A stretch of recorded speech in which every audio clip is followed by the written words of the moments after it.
During the pandemic, I could stay on Badger Care, but as the unwinding began, I knew I was in trouble. You may have heard it called a Medicaid unwinding. That's a disgusting euphemism for kicking people off of their health care. What pushed me over the limit was one simple thing. My husband's disability was increased by $200 a month. The first exchange we checked into said, "You're too late." Then he said, "Maybe you should wait a year to get insurance." Many of us who are cut are told to look to the Affordable Care Act, but the reality is that these plans cost more and they provide less access to care. We managed to get a policy for me. It only costs $250 a month. With my insurance, one of my inhalers is $70 a month. The other is $500. We can't fill that.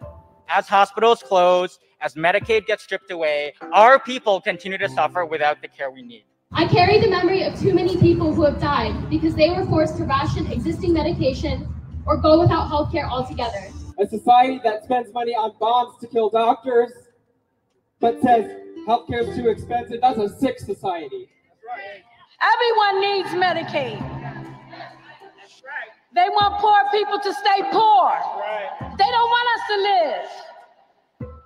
That's why we're demanding. How can we stop this?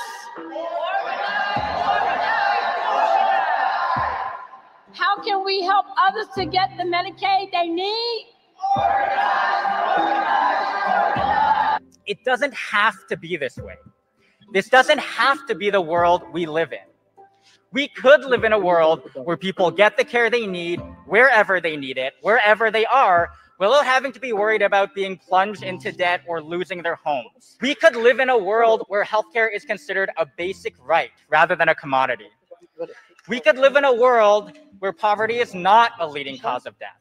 With our people's clinics and by fighting to help people keep their Medicaid, which has been successfully done in Indiana and Pennsylvania and will be done in Massachusetts, we are waking the sleeping giant.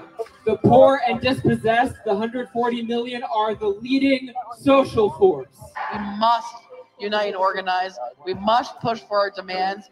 And we need those who aren't organized with us to get organized with us. Follow the leadership of the poor and dispossessed, because when you lift from the bottom up, we all rise. Forward together. Forward together. Forward together.